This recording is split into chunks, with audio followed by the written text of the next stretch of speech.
नमस्कार शेतकरी मित्रांनो. तर आपण आलो आहोत आज तळेगाव, तालुका जुन्नर आणि जिल्हा पुणे या ठिकाणी आलो. तर मित्रांनो आज सांगायचं गोष्ट म्हणजे अशी, तर मी येता येता एक ठिकाणी एक जुगाड बघितले पक्षी उसाकण्यासाठी, पक्षी शेतीचं राखण करण्यासाठी एक शेतकऱ्याने भन्नाट जुगाड बनवलंय.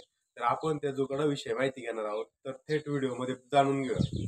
पण आलो आहोत हे पक्ष्यांचं राखण करण्यासाठी हे भन्नाट जुगाड बनवलंय. तर मित्रांनो बघू शकता तुम्ही, हे 3 काचेच्या बॉटल घेतल्यात, एक नट बोल्ट घेतलाय आणि एक पुठ्ठा आहे. हे पुठ्ठा काय करतो, वारा आलं का हे पुठ्ठा थोडा बाहेर जातो, वाऱ्याच्या दिशेने थोडा बाहेर येतो. मग हवा थोडी कमी झाली तर तो परत इकडे येतो. मग तो नटाच्या साहाय्याने त्या बाटल्यांना आवाज येतो आणि आवाज बघा तुम्ही कसा येतोय मित्रांनो. तर अशा पद्धतीने हे जुगाड बनवलेलं आहे. एकदम आवाज येतोय काचेचा, बाटलीला जेव्हा नट लागतोय तेव्हा आवाज येतोय. तर मित्रांनो तुम्हाला हे जुगाड कसं वाटलंय? तर असेच नवनवीन व्हिडिओ बघण्यासाठी तुम्ही अभि फार्म या यूट्यूब चॅनलला सबस्क्राईब करा, लाईक करा, शेअर करा. तोपर्यंत धन्यवाद मित्रांनो. जय जवान, जय किसान.